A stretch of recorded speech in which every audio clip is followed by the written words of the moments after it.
Hunt Showdown. Fun game. But what gun use? Minigun? But what good? I wonder... Is this you? Are you wondering what guns to use in Hunt Showdown? Well, you're in luck, pal. I got a video right here for you. This is the follow-up to my original video, where I went over the primary weapons in Hunt Showdown. If you're interested in that, I've got a link to that video in the description. In this video, I'll be going over Hunt's secondaries and giving you the best, most correctest opinion on where these secondaries stand in the game's meta. So sit back, relax, and get ready for education. For those of you who are new, we've got 5 tiers on this list: S tier, A tier, B tier, C tier, and Clown Yoda. Very basic, but effective in visualizing the hierarchy of weapons in Hunt. For this list, I'm considering all the medium and small slot weapons as secondaries, meaning my opinion on these relies around the reliability of these weapons as secondaries and how they complement an entire loadout.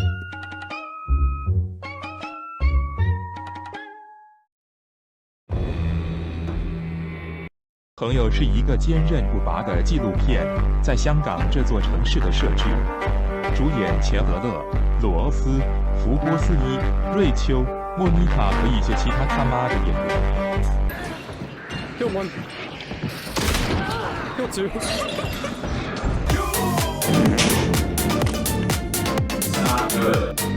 They're pretty useless. I thought I'd just rip the band-aid off for the guy that runs a saber and stylishly charges you just to get blasted by a Romero. There's no discernible difference between these melee weapons, besides their range and the way you swing them, so I've bundled them together for this section. Every benefit you gain with the melee weapons, you also get with the knife tools. And sure, you need a headshot to kill with the tool melees. But since the knives are a single tool slot that you can bring without sacrificing a weapon slot, is there really a good reason to bring any of these melees? Stay back. Bang, bang.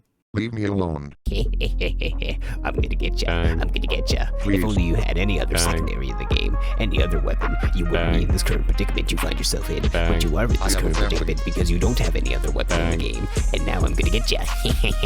Every time I prestige, I get a cold reminder of why I hate the Nagant Pistol. It just really blows. The base fire rate, the recoil, the lackluster damage. It's a whole package of garbage served to you in the form of a handgun. It does have one redeeming quality, which is you can fan this gun really fast. That's pretty neat. But the existence of the next variant completely annihilated any reason to use this gun.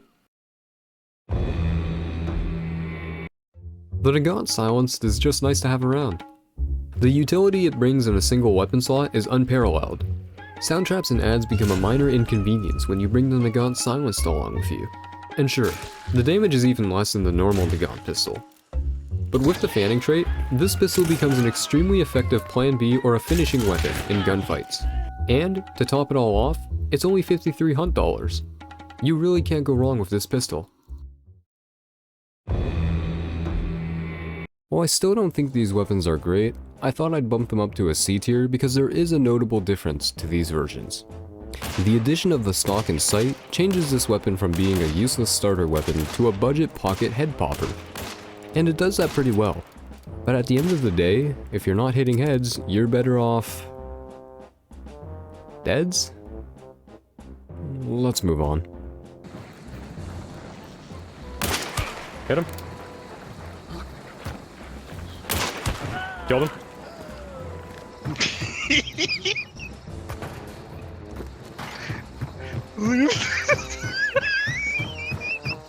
What? That boy. That boy. Russia! The poor man's fanning pistol. Don't let that title fool you though. The officer means business. It has the 3rd fastest base rate of fire in the game. That and a surprisingly low cost make this a popular pick for hunters to bring with their loadout. It does have some very noticeable drawbacks, however. If you don't hit center mass and instead strike your opponent's limb, you can consider yourself dead. The limb damage is pitiful and will cause you to lose a gunfight. Its range is also terrible. It has a quick damage drop-off, which limits this pistol to very close ranges. Stick to that, however, and you've got a Kyle-approved crackhead weapon.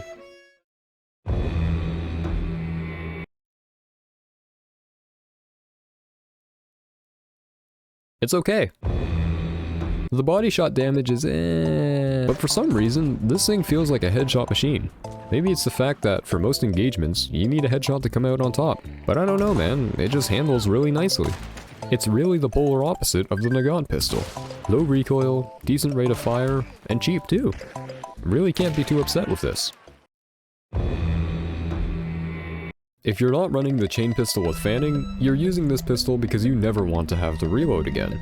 If you are running the chain pistol with fanning, you want the 1800s equivalent of a micro Uzi. So the chain pistol is a far cry from what it used to be, but it still works really well in the right circumstances. With fanning, this becomes a great CQB weapon. I like it even more when it's used in combination with dum-dum ammo. You have a tool that works great to set up a push in your advantage, or scare off a chasing enemy. When used to its strengths, the chain pistol can certainly be a menacing weapon. Ooh, look, it's a pistol. Yes. Oh, and it does 130 base damage. Yes. And it's loaded with long ammo? Yes. Well, well, well. Looky here. All the benefits of the top rifles in the game. And they've been packaged into a single slot pistol. The uppercut basically serves one of two purposes. If you're a little baby, it acts as an ammo reserve for your long ammo rifle. If you're an uber-ripped Giga Chad, it's how you fight at longer ranges because the primary you brought doesn't have that kind of range. High damage, long range, and some of the highest bullet pen in the game packaged into a single slot pistol. The uppercut is really all that. This is the only medium ammo pistol in the game. No, you don't count. You don't count. I hate you. I hate you. Get out of here. Go away. This is the only medium ammo pistol in the game, but it puts in work. The Pax brings a lot of damage and decent range. For a mid-range price of $100 hunt, it goes toe-to-toe with the uppercut. While the uppercut offers range, damage, and some of the best bullet pen in the game, the Pax offers a fast rate of fire, solid damage, and significantly less recoil than the uppercut. The Romero and uppercut used to be my go-to aggressive loadout, but in recent I've been taking the Pax over the uppercut as I can more easily follow up Romero shots with the Pax. I find the Pax to be better at cleaning up and playing fast-paced, and in comparison, the uppercut feels a lot more sluggish. And fanning with this pistol? It's perfect. So let's just say that the Pax packs a punch. I need a glass right now.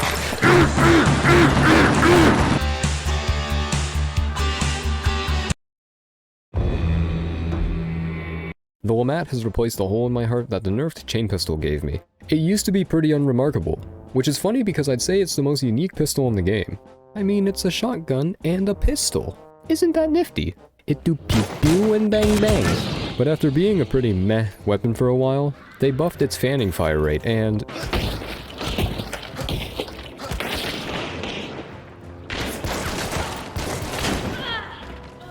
The LeMat brings a high ammo count, fast fanning rate of fire, and even better hip-fire recoil than the chain pistol. The LeMat really is one of the best pistols for close range. Hi, Phil. Shrink, and I'm here with a brand new offer just for you. Yes, you. The wonders of modern technology have allowed us to create this special product just for you. Yes, you. You're all familiar with the big clunky crossbow of ye old times. This thing is just terrible. It's so big you'll never find a space for it anywhere in your home. And your wife keeps complaining that it's taking up too much house space. Yeah, that crossbow really takes up a lot of space, but like, honey, we gotta talk about our marriage. It's really just been going south for the last few years, and I don't know if we can really recover. I wanna recover. Well, those century-old issues end today. Introducing the hand crossbow. It's so small, it can fit right on your bedside table. We can't move forward like this. We can't pretend that there's no issue. So, today, I am giving a special offer just to you. Yes. I'm basically giving these away. I've got this box I found in my garage, and I filled it with a bunch of these little crossbows. If you call right now, I will sell you this box for $49.99. So call now. Deals like this don't come every day. Call now. This sad little thing gets overshadowed in every way it could be. Bring it as a stealthy secondary, the Nagant Silencer will do it better. Want a secondary that gives players the bleeding effect? Pistols with dum-dum ammo and the mini shotguns with flechette do it better. Want to bring a bunch of poison, chaos bombs, and smokes? Actually, I'll give it this. Because it's a single-shot weapon, you can bring 2 of each ammo type if you want. It's convenient. But ask yourself, is this convenience really worth losing a good secondary? The Romero hand cannon is pretty nice. The range drop-off is significant, and the pellet spread is worse. So with the base ammo, you want to rely on this at extremely close ranges, or to finish off an already weak hunter. But you definitely can play this more aggressively, especially if you're running slug ammo. Slugs take away the huge RNG aspect of the base ammo, and also give you better range. Side note, I could go on a whole tangent about how slug ammo is the best thing to happen to hunt shotguns because of the removal of the RNG pellet spread, but let's move on. As long as you keep in mind what kind of shotgun you're using, the hand cannon is a surprisingly reliable and effective weapon. Based on my previous video, it will come as no surprise that I hate this piece of shit, and this is just a smaller version of that already terrible fart gun. So I, in turn, also hate this terrible garbage. Remember the unreliable spread and terrible range of the normal Caldwell rival? Did you ever think, Man, it would be so hot and awesome if I could have that, but even worse. well, get off your knees, son. No need for any more prayers. You've got exactly that in the rival hand cannon. ¿Quieres? Now you might be saying, Gilbert, this time is different. This time, there are ammo types, which can fundamentally change the function of a weapon. to which I would agree, but in true Caldwell rival fashion, it stinks no matter what. The only viable option of the new ammo types is slug ammunition, and granted, it's not terrible. You negate the issue of terrible hipfire spread, which is admittedly one of the worst parts of the rival. But if you're confident in your shot, why not just run the Romero hand cannon, where you'll have a higher damage output and longer range. I get that having two shots is very appealing, but even then, I'm hard pressed to choose the rival over the Romero in most situations. While the Caldwell rival leaves you thinking you've hit rock bottom, the rival hand cannon pulls out a pickaxe and keeps digging down. I could basically copy and paste the entire rival hand cannon section and apply it here. If we're talking base ammo, the Spectre Compact takes all the awfulness of the base Spectre and throws in worse pellet spread and worse range to be quirky. Different ammo types just don't have the impact to push this weapon out of the dookie pile it's buried into. You still lose that shell, you still have abysmal fire rate, and you still have incredible inconsistency that's even worse now. It sucks. The Terminus stands out as a compact shotgun because of its ammo capacity and fire rate. With levering, the Terminus lets loose. The base ammo is reliable and works just as well as you'd expect for a medium slot shotgun. I, however, prefer running the Terminus with flechette rounds, since I'm usually relying on the Terminus as a finishing weapon, or fighting at a range that my class wasn't really designed for. And while regular buckshot works well for both of those, I find that flechette rounds open up better opportunities in gunfights. The extended range is great, and the bleed effect is one of the most detrimental debuffs to get during a gunfight. Hitting players with the bleed effect puts them into a time limit, where they need to either heal and stop the bleeding, or push and hopefully get a pick.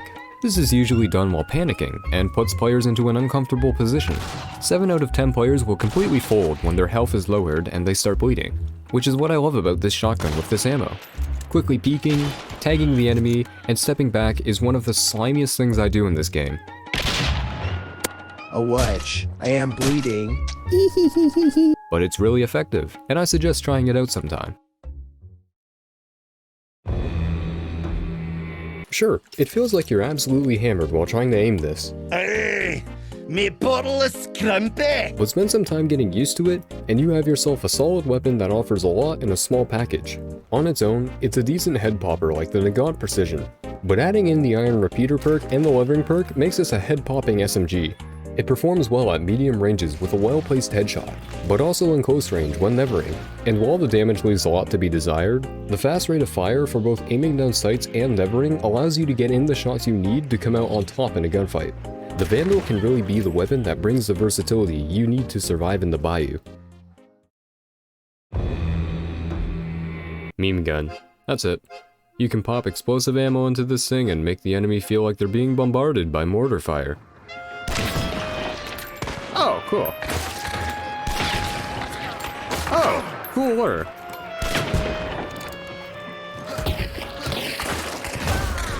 Are you joking? Effective or practical? Nah. Fun? Well. Oh my god! You hit me! Hit him! I got him, I got him!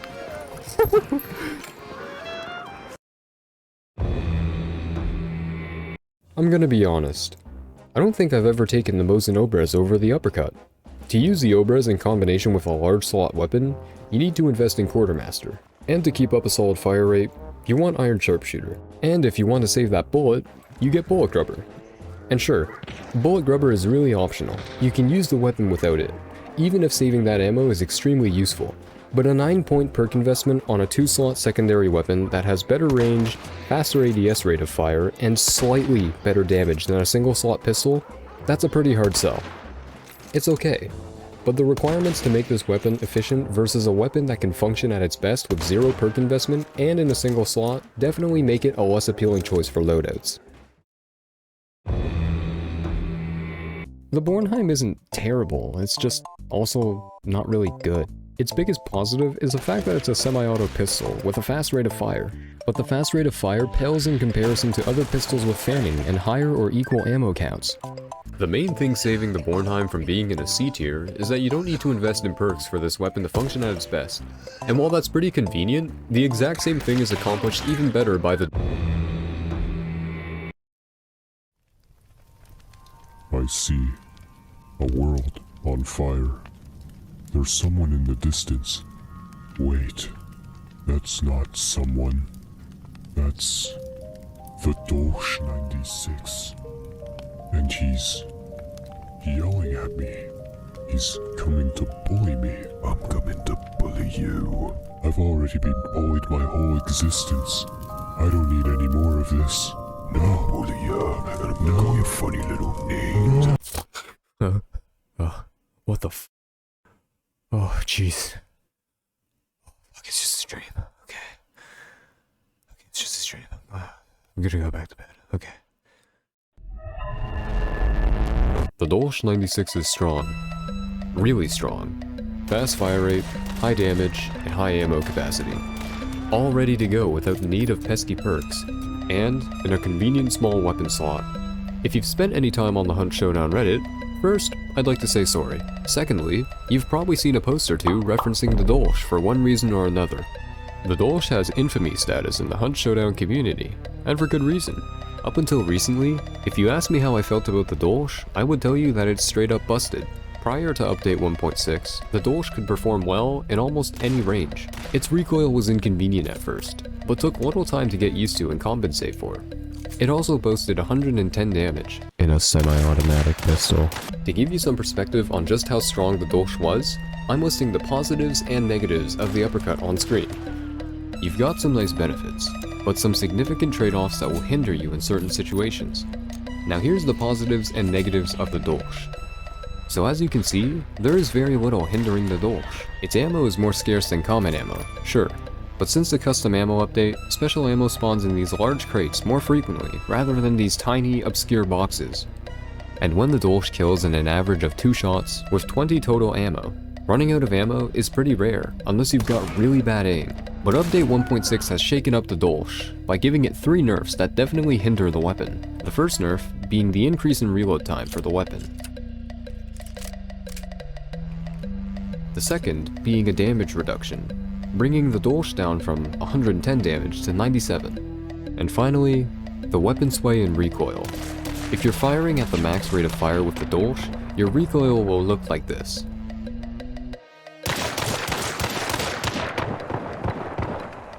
Which is significantly worse than its original recoil, and forces players to take more time with their shots. The reason I bring this up is because I genuinely feel like the Dolch is in a good spot right now. It's still really strong, but the focus on making the spamming nature of the weapon less effective has definitely brought it down from the pedestal it once sat on. And there you have it, the remaining medium and small slot weapons ranked exactly where they should be. I hope you guys enjoyed this. I know it's been a while since the last tier list video, but honestly, I'm happy I didn't rush it. The past few months have let me improve on my general knowledge and skills for editing, and I'm really happy with how this one turned out. I'm a fan of the tier list style of videos. It's a very easy way to visualize metas and opinions in a video format. I think the next video I'll be doing in this format will be on the tools and consumables in the game. and I promise to get it out sooner this time around. But finally, thank you for making it to the end of the video. If you enjoyed it, feel free to like the video or comment anything down below. Better yet, if you want to see future content, then subscribe as well. But that's all for now. I think I'm gonna go and take a big nap. See you next time.